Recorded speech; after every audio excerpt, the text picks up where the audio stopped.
Владимир Уйва поздравил сотрудников и ветеранов органов внутренних дел Коми с профессиональным праздником. Исполнился 101 год со дня образования органов внутренних дел республики. Праздничные мероприятия начались с церемонии возложения цветов у мемориала «Шагнувшим в бессмертие» в парке культуры и отдыха имени Кирова.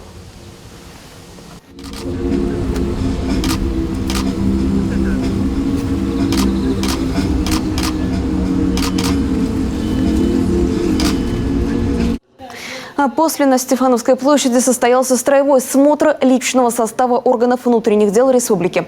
Как отметил глава Коми, все эти годы республика находится под надежной защитой сотрудников органов внутренних дел республики.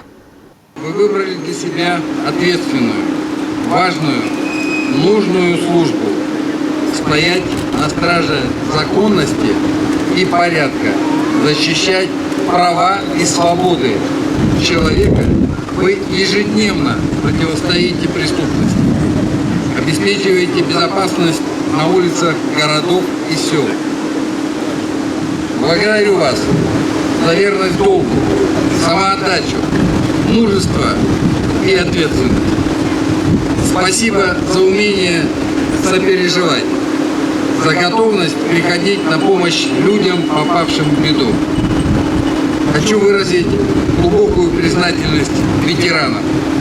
Благодаря вам, уважаемые ветераны, созданы основы и фундамент работы органов внутренних дел республики.